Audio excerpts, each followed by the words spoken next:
Okay, then we are going to start with 16th chapter of mathematics, that is playing with numbers. अब chapter काफी easy है और logical है. इसमें हम ऐसा नहीं कह सकते कि स्पेसिफिकली कोई मैथड हो, ठीक है. बस हमें सोचना है और दिमाग लगाना है. उस टाइप के क्वेश्चंस है आपकी फर्स्ट एक्सरसाइज दैट इज 16.1 में. कुछ क्वेश्चन सॉल्व करते हैं तो आपको पता चले. देखो क्वेश्चन 1 में फर्स्ट वन है. पहले तो क्वेश्चन क्या है, find the values of letters in each of the following and give reasons for the steps solved. Okay, मतलब कि हमें यहाँ पे क्या करना है कि जो जो अननोन वैल्यूज है या लेटर्स है उनको हमें क्या करना है यहाँ पे ढूंढना है. एंड गिव रीजंस, तो वो तो हम डिस्कस करते जाएंगे. तो 3a प्लस 2525 b एंड 2, इस तरीके का हमारे पास यहाँ पे क्वेश्चन है. और जो अननोन लेटर्स है a और b, ये दोनों हमें यहाँ पे ढूंढने हैं. ओके, तो अब हाँ, इनको ढूंढने के लिए हमारे पास एक ही मेथड है, that is try and error method. Try and error method करना पड़ेगा, a का वैल्यू जो है वो डिसाइड करना पड़ेगा. ट्राई एंड एरर, तो यहाँ पे जो भी अननोन्स है वो क्या कर रहा है, आपका सिंगल डिजिट प्रेजेंट कर रहा है. तो सिंगल डिजिट यानी कि a का वैल्यू 0 to 9 में से कोई ना कोई हो सकता है. तो हमें यहाँ पे a जो है उसका वैल्यू कुछ ऐसे सोचना है कि जिसको हम 5 के साथ ऐड करें 2 डिजिट नंबर मिले कि जिसका यूनिट डिजिट क्या हो 2 हो. ठीक है, मतलब कि या तो 12 मिले या तो हमें 22 मिले या समथिंग. ओके, तो ट्राई एंड एरर मेथड से हम क्या कर सकते हैं, a का वैल्यू डिसाइड कर सकते हैं. जैसे कि अगर a 0 लिया तो 0 यूनिट 2 नहीं मिलेगा. देन 1 + 5 6, 2 नहीं मिलेगा. 2 + 5 7 नहीं मिलेगा. 3 + 5 8 नहीं मिलेगा. 4 + 5 9, 5 + 5 10, 6 + 5 11, 7 + 5 12 मिल रहा है. तो a जो है वो हमारा 7 हो सकता है. तो 7 + 5 12 हो. 2 जो हो वो यहाँ पे रखेंगे और 1 कैरी फॉरवर्ड होगा. 1 + 3 4, 4 + 2 क्या हो जाएगा 6. तो b का वैल्यू क्या हो सकता है 6 हो सकता है. तो ये जो बाकी के वैल्यूज है उसको क्या कर रहे हैं, सेटिस्फाई कर रहा है. सो a = 7 एंड b = 6. समझ में आया. इस तरीके से लॉजिकली हमें क्या करने हैं, ये जो भी अननोन्स है उनके वैल्यूज ढूंढने हैं. ठीक है, अब एक और हम क्वेश्चन करते हैं इसका. Question 2, that is 4a plus 9898 c b and 3. तो बिल्कुल इसके जैसा ही यहाँ पे हमारे जो भी अननोन्स है a b और c, ये तीनों क्या कर रहे हैं, कोई एक सिंगल डिजिट यानी कि 0 to 9 में से कोई डिजिट प्रेजेंट कर रहे हैं. तो हमें यही सोचना है कि यहाँ पे कौन सा डिजिट जो है वो सबसे पहले तो a का वैल्यू हो सकता है. हाँ वेट, कौन सा डिजिट जो है वो a का वैल्यू हो सकता है. तो अगेन वही चीज कि भाई वो डिजिट जिनको ऐड 8 के साथ ऐड करके हमें यूनिट डिजिट क्या मिले 3 मिले. तो सेम वे आप 0 to 9 में ट्राई एंड एरर से देखने जा सकते हो. दूसरा लॉजिक आप ये भी लगा सकते हो कि यूनिट डिजिट 3 वाला नंबर हो सकता है 13, उसमें से हम 8 रिड्यूस कर दे तो 5 आ सकता है. तो ये चीज भी पॉसिबल है. ठीक है, तो सपोज a = हम 5 लेंगे तो 5 + 8 13, 13 का 3 यहाँ पे 1 कैरी फॉरवर्ड.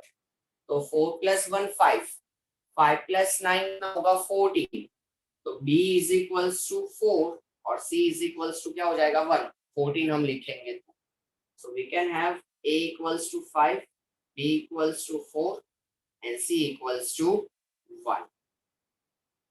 समझ में आया? इस तरीके से ट्राई एंड एरर मेथड से भी हम या फिर लॉजिकली क्या कर सकते हैं, ए बी सी ढूंढ सकते हैं। तो फटाफट आप क्वेश्चन 1 और क्वेश्चन 2 लिख लो, फिर मैं क्वेश्चन 3 करवाता हूँ।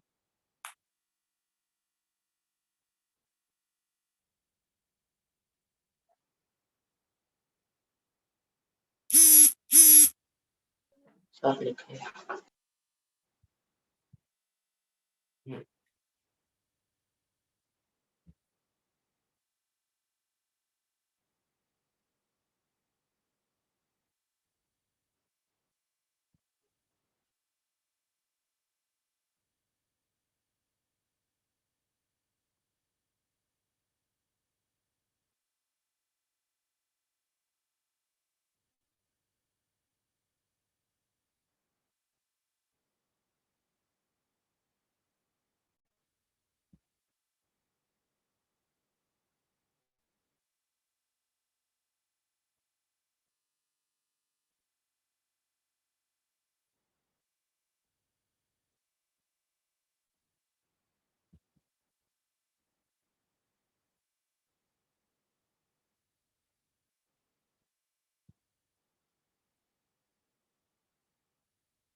ओके देन, अगर कोई अब लिख रहा हो तो मुझे बताओ, वरना फिर हम क्वेश्चन 3 स्टार्ट करें। किसी का बाकी हो तो बताओ मुझे। हाँ,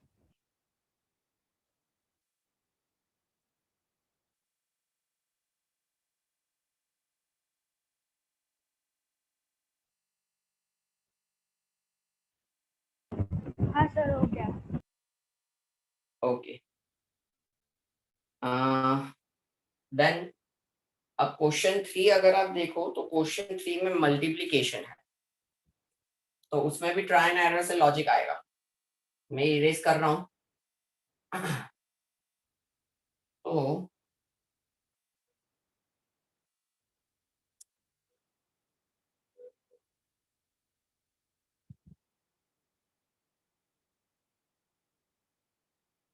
क्वेश्चन 3 में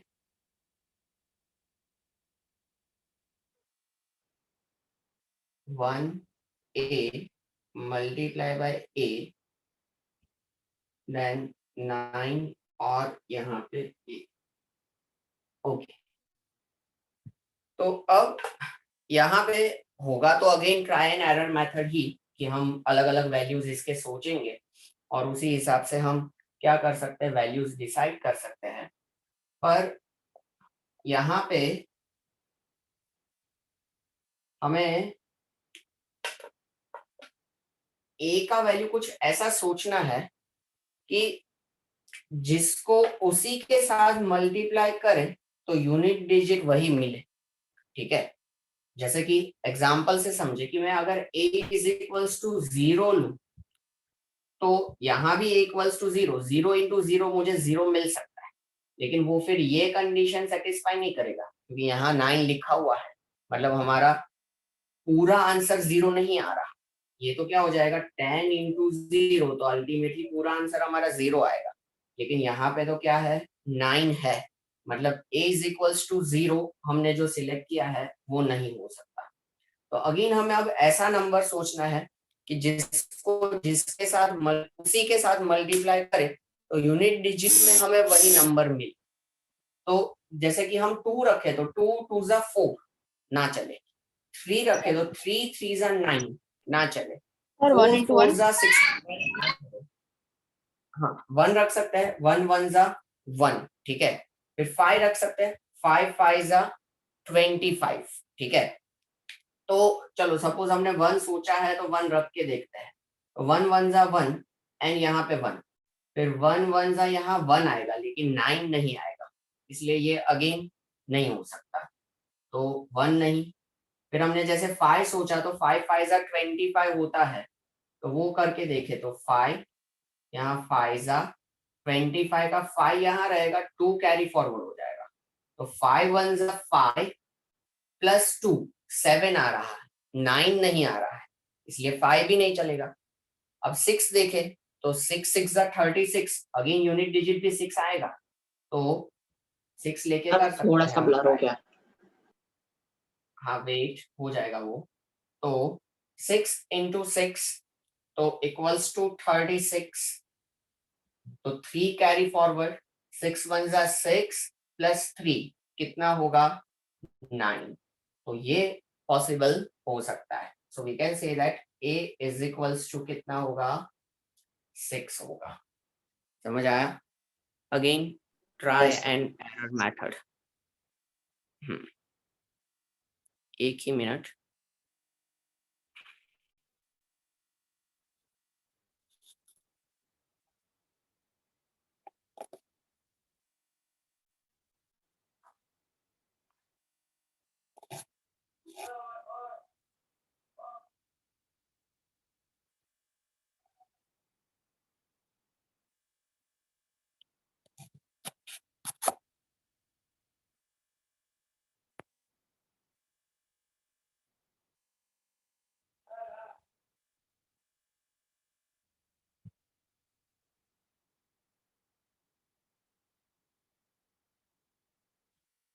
अब देखो बोर्ड क्लियर है? यस सर क्लियर है। देन अब सेम वे हम सपोज फोर्थ सम देखें, यानी क्वेश्चन 4, तो उसमें है a b 3 7 6 और a। अब देखो यहाँ पे दो जगह पे a है, मतलब ये दोनों a जो है वो क्या कर रहा है, आपका सेम नंबर रिप्रेजेंट कर रहा है, b is again a different number और डिजिट, ठीक है। तो अब यहाँ जो भी a आता है वही a हम यहाँ पे प्लेस कर सकते हैं, और उसका 3 के साथ एडिशन करके क्या आना चाहिए 6 आना चाहिए। वैसा b का वैल्यू हमें सोचना पड़ेगा, ज्यादा सोचना उससे बेटर है हम again try and error method शुरू करें कि भाई b हम 0 लेंगे, तो 0 प्लस 7 हमें a7 मिलेगा। यहाँ अगर हम a7 कंसिडर करेंगे तो 7 प्लस 3 10 हो जाएगा, 6 नहीं होगा, इसलिए ये 0 जो है वो वैलिड b का वैल्यू नहीं है, और 7 वैलिड a का वैल्यू भी नहीं है जो इसको सेटिस्फाई कर रहा। तो 1 लेंगे तो 1 प्लस 7 8 आएगा, 8 प्लस 3 हमें 6 नहीं मिलेगा, ठीक है। फिर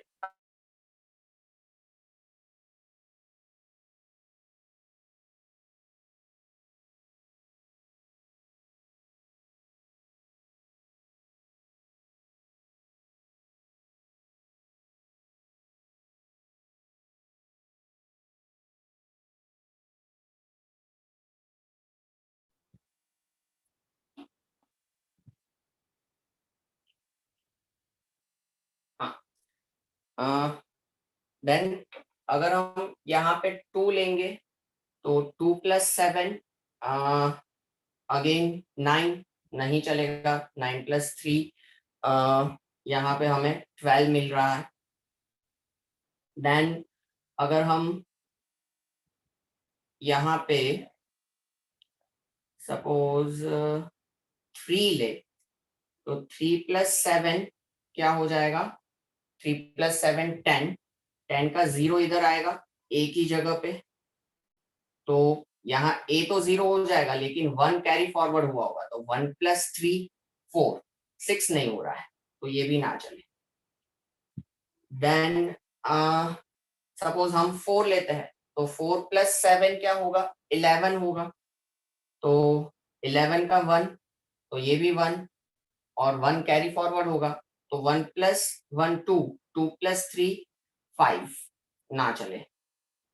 फिर हम सपोज मान लो कि भाई यहाँ पे 5 ले ले b का वैल्यू, तो 7 + 5 होगा 12, 12 का 2 यहाँ पे रहेगा, 1 जो होगा वो कैरी फॉरवर्ड होगा, अगर a = 2 है तो यहाँ पर भी 2 आएगा, 1 + 2 3, 3 + 3 6 हो रहा है सेटिस्फाई।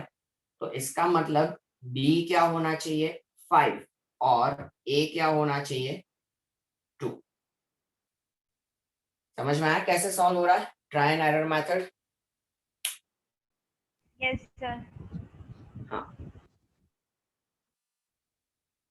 so अगेन लिख लो आप लोग ये,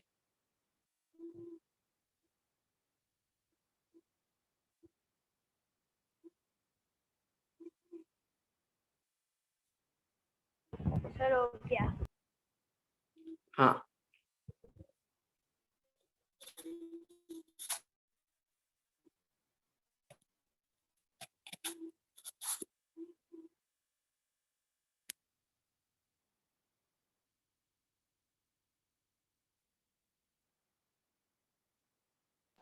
सर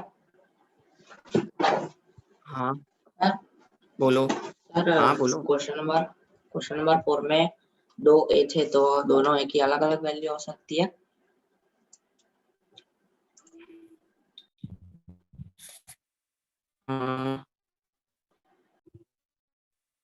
नहीं, सर वही हमने वो अभी के क्वेश्चन स्क्रीन में चल देखा ना। हाँ Yes, just sir. Wait for a while, वही हमने अभी देखा ना कि जहाँ है दोनों एक क्या कर रहे हैं, सेम नंबर रिप्रेजेंट कर रहा है, तो वो अलग अलग नहीं होंगे, डेफिनेटली सेम ही होंगे।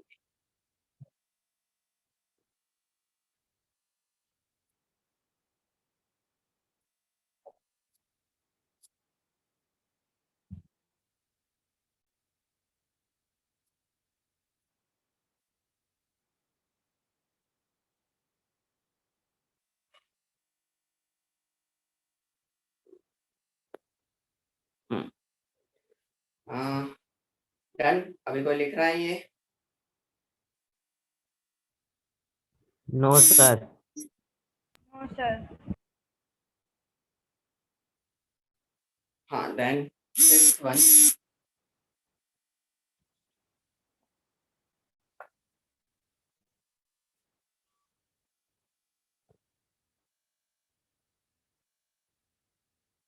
कुछ कुछ यहाँ पे क्वेश्चंस ऐसे भी होंगे कि जिसमें मल्टीपल आंसर्स पॉसिबल हो सकते हैं, ठीक है।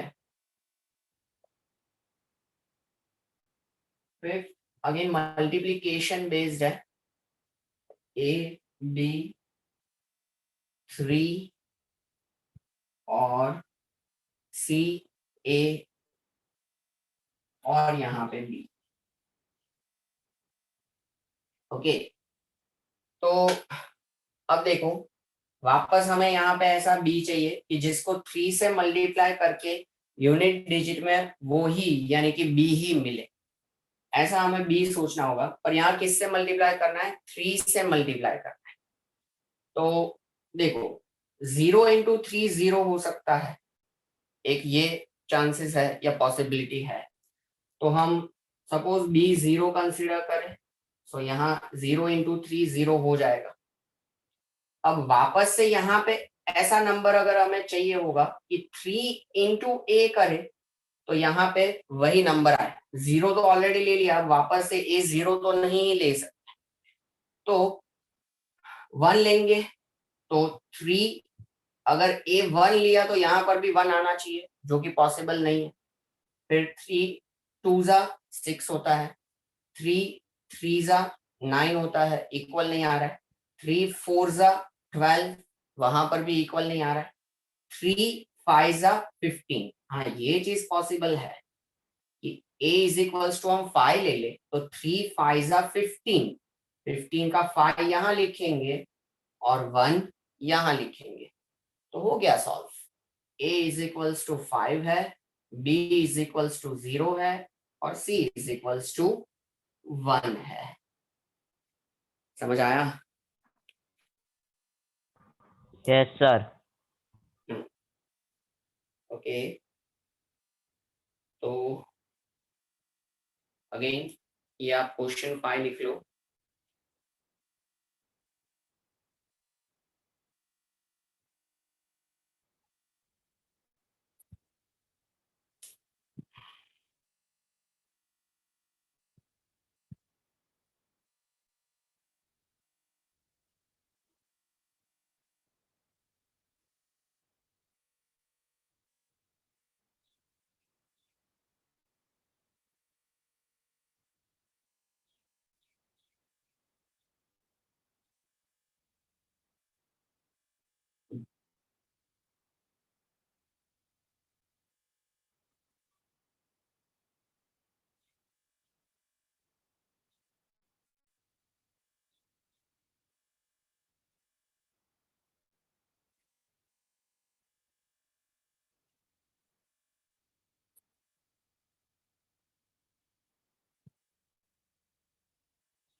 ओके, अब 5 लिख दिया हो तो फिर 6 आपको खुद एक बार ट्राई करना है। ट्राई करो।